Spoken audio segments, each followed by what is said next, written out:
Hey guys, welcome back to Knife Mania. Hopefully you can hear me pretty good. Trying to keep it down. Baby girl's right there trying to fall asleep. But came across something kind of off to me. Now, this weekend is Mother's Day weekend. So my stepmom technically, but my mom asked me to come over and help her. So I'm out there, I'm doing work. These landscapers show up and they start working, and all of a sudden there's one landscaper and me left. Just whatever. I think the guy ran out to get mulch. So we're sitting there working. He's cutting all these bags open of topsoil, planting soil, with a pair of scissors. Where's your knife, dude? You're seriously cutting and working with scissors? Yeah, he was cutting the bags open with a pair of scissors. Oh, okay.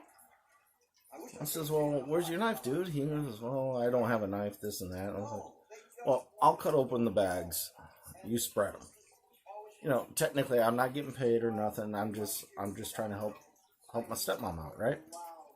So, I took this with me today. It's my Bark River. Oop, wrong side, guys. Sorry. Bark River. It's out of A2. First production. Oops, wrong side again. I'm sorry, guys. Hopefully you can read that. First production, CX. Now this is the bigger one. It's not the 4-inch one. This is the full-size one. Nice. I'm sitting there. Here you go. He's dumping them. I grab another bag. Here you go. Now, obviously, I wiped it down after I got home. But it is A2 steel. It can rust. So, naturally, as soon as I got home, I wiped it down and we're good. But, we were talking about it. I was like, yeah, check this out. You know, I handed it to him. He seemed to be an alright guy. Other than the man bun thing. Guys, quit wearing man buns. Okay, you're not a samurai. But anyway, that's just my personal idea. And it's like the guys with the big beards, but yet they can't change their own tire. Anyway, but that's a whole nother subject. Maybe I'll do an off the subject YouTube viewing deal. So anyway, he's checking it out. Dude, that's a nice knife, you know. I says, yeah, it's made right here in Michigan. You know, it's made up in the UP. He goes, really? So it's all American made? I was like, it's made in Michigan. And the guy's my age, which was really kind of... Anyway, good guy. Don't get me wrong. Great guy. I would honestly hang out with this guy. But we're not on the same playing field, if you know what I mean. So, we start going back and forth, and I told him, you know, yeah, it's about a $200 knife. What did we pay for this one, sweetheart? I think it was $230 with taxes and shipping. Yeah. Plus, I got the treated sheath, which that's coming up. I'm pissed. I'm actually considering to contact them. Yeah, we probably should. Otherwise, I'm just going to have to make a new sheath. We'll get to that. So, anyway, I tell him that, and he's like, here, take it. What's the big deal? He goes, I don't want to break it. Dude, it's a knife. It's a tool. Use it. Go ahead and cut the bags open. See how he cuts. He absolutely refused. Imagine if he was handed my knife.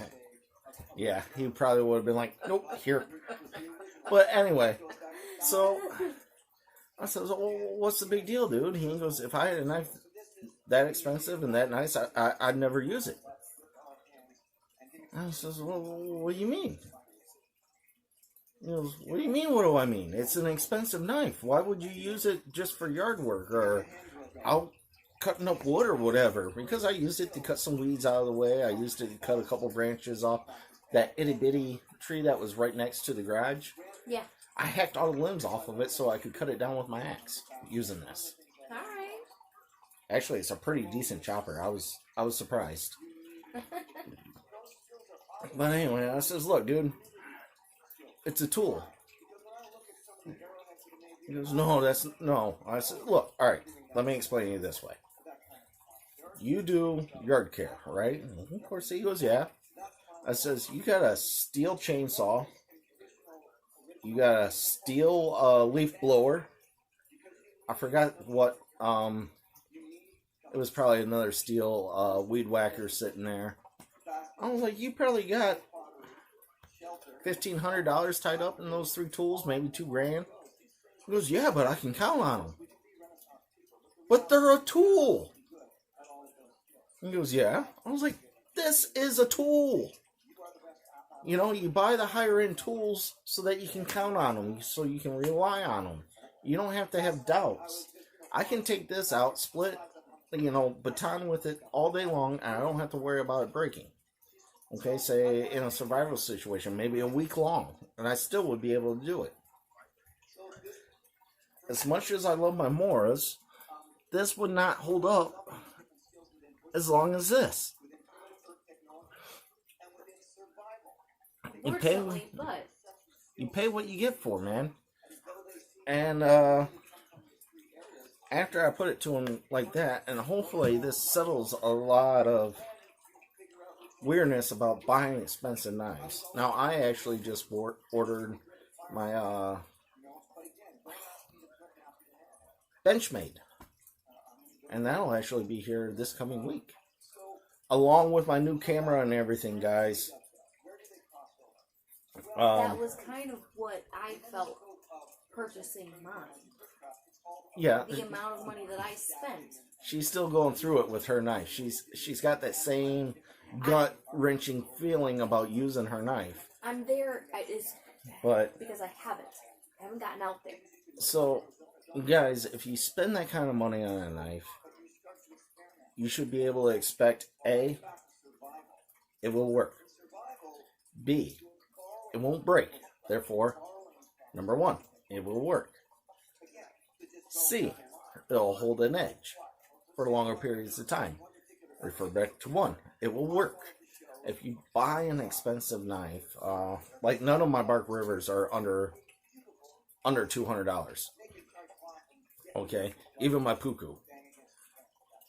When you buy a high-class knife like that, or your Falcon Evens, your Benchmades, your zero tolerances,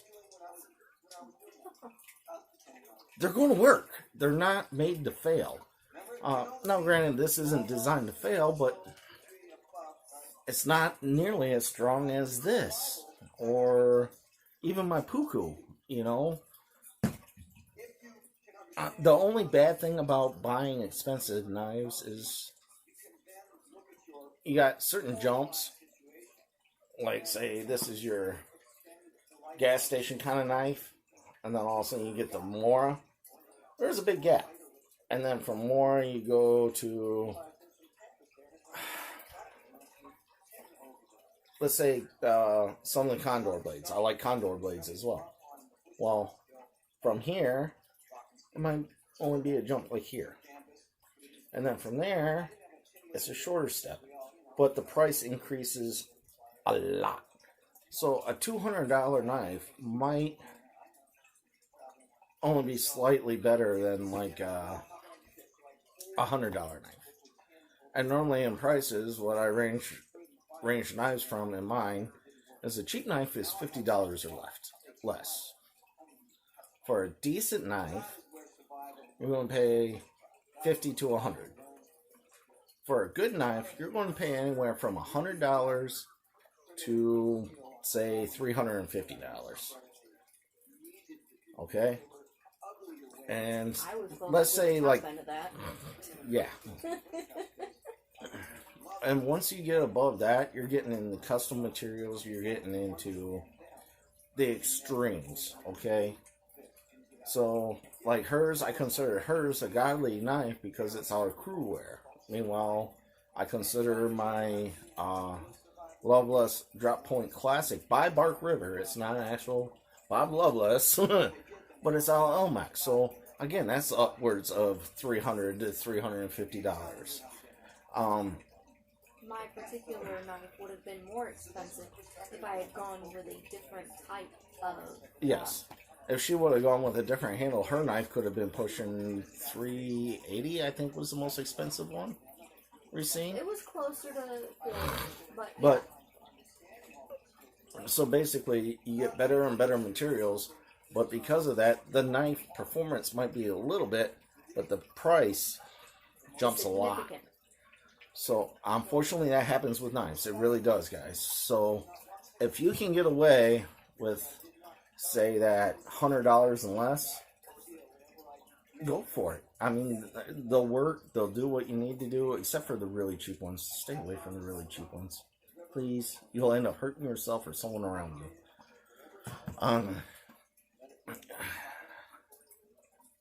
But, guys, if you're looking for a knife,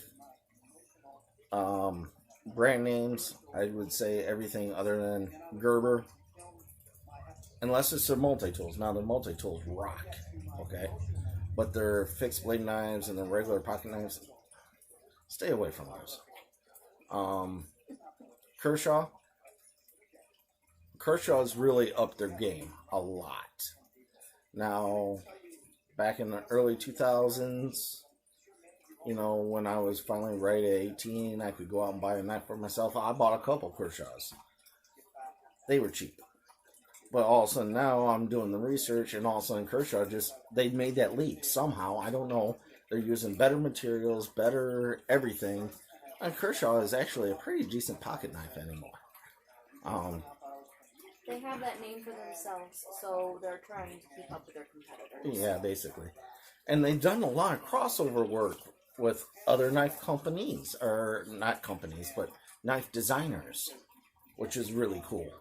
So you can get a knife designed by, you know, a really good knife designer like Onion, and all of a sudden it's Kershaw, but it's his design. Well, it's gonna live up to that name that they're putting on the knife, so they've really stepped it up. What's another one? Of course, a classic, Case. I love my Case knives.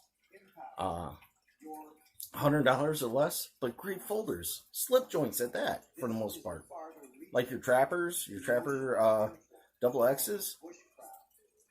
Great knives for around, well, anywhere from like 30 to $100. Hell, your Victorinoxes. I told you guys I don't go anywhere without this damn thing. I really don't. It's not. But, you know, for little work, you know, you can spend anywhere from $15 on the real itty bitty keychain ones to, I think this one was, I can't remember what I paid for it, but it's the Huntsman, and this is by far my favorite Victorinox. So when you're looking at prices, you gotta understand a little bit of. Sorry about that. A stupid damn ad popped up on my phone and cut the video on me. I told you guys, every time I'm trying to make one of these, I can't wait for the new camera to get here. So, the point I'm trying to make, I'm going to make this one real short and simple. That way it's easy to edit it and put it together, and hopefully it doesn't disappear on us. Small increases in your blade material, your handle material, your pins and pivots and joints and locking mechanisms, and where they're made and whatnot, how they're finished. Like Bark River is all but a full custom knife. They get the steel cut out, but then they do all the beveling, the sharpening, the handles, all that themselves by hand. But all the steel, like the initial cutout of the shape, and I believe they send them out for heat treat as well. Could be wrong, but this is what I would call basically a custom knife. This knife isn't going to be like the CX right next to it. because it's finished by hand. The bevel's put on by hand. And of course, Bark River puts a full convex on theirs. Well, not full convex, but a convex to zero edge. So, little improvements in knife, bigger jumps in price is what I'm trying to get across. And just like buying, like me, I'm a welder.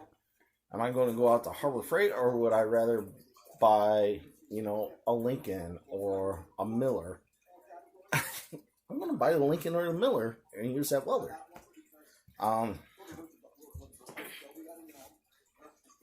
Granted, the price is going to increase a lot, but I know I can count on those machines. Like the gentleman I was talking about who does yard care for a living. All of his stuff was like all steel products. He trusts that brand. He knows that brand. And it's a well-known heavy-duty brand, just like your DeWalt's or your Milwaukee's or Metabos.